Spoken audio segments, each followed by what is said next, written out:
Yeah, replacement ng compressor. Yan, assembly na. Assembly na siya.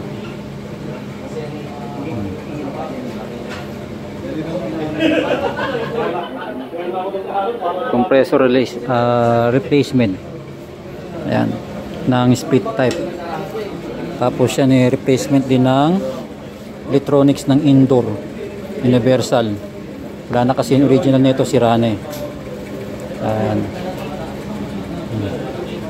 Pero yung pan ng outdoor okay pa, saka yung pan nito ng indoor ayos pa. Ayan. Ayan. Sila naman install na. Ayan. Install naman yung iba. So sila naman kasama rin sa install. Pero mas ano nila yun ano. Yan. Yun sa control.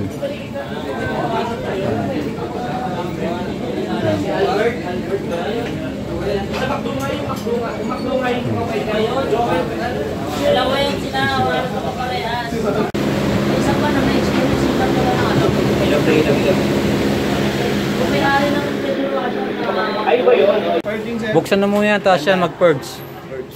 Kunti lang, tama na. Dami naman. Tanggal. Dami naman. Tanggal. Eh, sinahawak ng ano. Yun, pre. Buksan mo yun, low side. Buksan mo lang. Sige, tapon. Konti pa. Tama na. Hangin. Takasara yata. Bukas to, mer. Inano lang. Hindi, sinara niya. Yun ang ano. Buksan mo lang yan. Buksan mo lang yan, pre. Sige, tapon. Tama na. Balik. Okay, tama na. Tama na. So, ano na yan? Okay. Maya. 85. Maya. Kailangan na yan, 7. Ano to, sir? Nasa randuan? Tama ba, 7? Hindi, tama lang. Ano sobra? 65, di ba? 70. Ano na to yun? Ilan? 85. 85? Hanggang dyan lang tayo kasi nga wala tayong high side.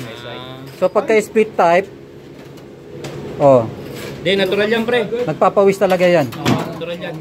Kasi split type tayo na walang access valve dun sa sa high side. So pagka magkakarga tayo niyan, karamihan sa amin, yan ang napupuna namin dyan kasi talagang hinahanap namin yung ano ng low side, yung sagot niya. Kasi pag sinagad pa natin hanggang dun sa kabila, pinaka-zero, pinaka-mataas hanggang dun sa kabila, bilaukan na yan. Ganun? Mabibilaukan yan. So hindi under yan. So may natitira pa siyang hangin. May natitira pa siyang ano na kung sa nakapila, meron kang pwedeng singitan. Yan. So hintayin lang natin mga ilang oras pa bago tayo magpatakbo. Pababain mo na, sir. Patakbuhin muna na. 95 ba? 85 yung kanina. Dapat nga 75 lang eh.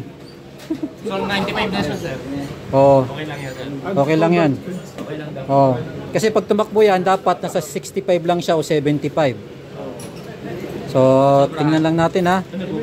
Kaya napansin yung bumaba ito, ibig sabihin yan, tumatakbo na yung compressor kasi universal yun board natin eh. Sir, doon na nga yun. Set up mo muna. I-set up mo muna ng auto, tapos patay mo muna ito. Patayin mo muna. Sige. Set up muna natin ng auto yan. Set up mo muna ng auto. Sayang, tumatakbo na eh. Sorry, sir. Akala nyo hindi tumatakbo, tahimik yung compressor eh. Oo nga, sir. Ayaw kasi mag-ingay nito ang compressor na to. Hindi skandalosa yung compressor. Mag-gani. Maya.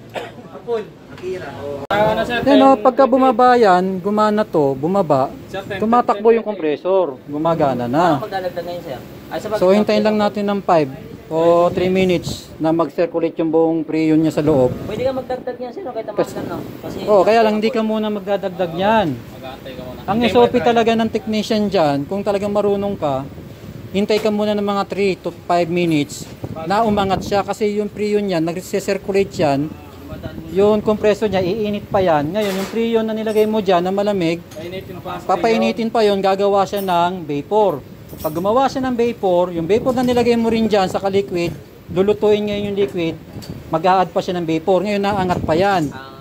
Ngayon ang mali ng iba, dahil ang nag-on, bumaba, lagay ka agad ng Freon, lagay ka agad ng liquid. Ito na eh. Oh, ito na ito eh. Ay, may video naman. So yun. So yun iba kasing technician na natuto lang. Tumakbo yan. Oh, hindi mo na naghihintay ng 3 to 5 minutes eh. Naglagay na agad yun. Sa paglalagay mo, naglagay ka kaagad, eh niluluto pa ng compressor yung Freon.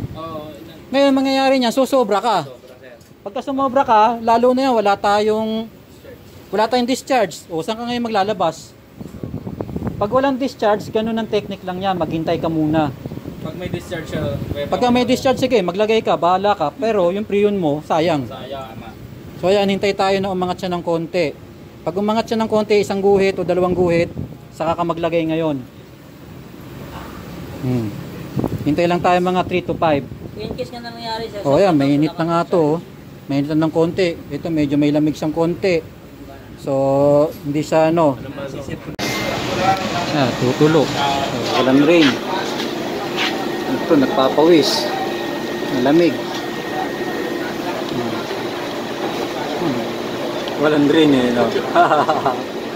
At least nakita niyo talaga nagpapawis talaga yan. Ano? Yun lang, kailangan ditong takpan. Oh, wala siyang takip ano? Wala siyang ano yung cover niya rito, no? Wala siyang cover, ano yan, mababasa yan.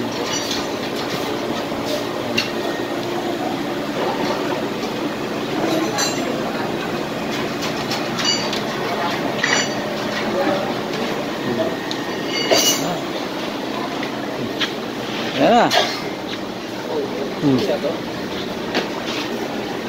Ay, hindi yan. Sa rep yan.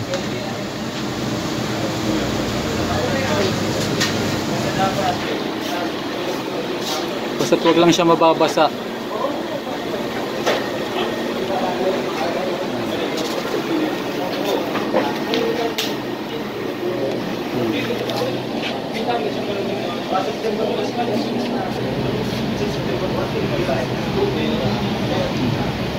Si 60 na. Okay na ganyan, sir. Nag-ano pa yan, nagro-rotate pa yung ano niyan, Freon. Wala pa naman 1 oras yan eh. Saka wala tayong access valve sa ano, sa high side. Sa high side walang access valve kaya hindi natin nagamit to. Yan, high side. Para makita natin yung PSI naman niya sa high side. Wala, hanggang low side lang tayo. So pwede naman siyang lagyan ng access valve eh. Dito, gugupit ka rito. Yan. Lalagay ka ng T-elbow. Tapos maglalabas ka ng access valve dito. Ay, may nabibilang dyan siya. T-elbow 1/4.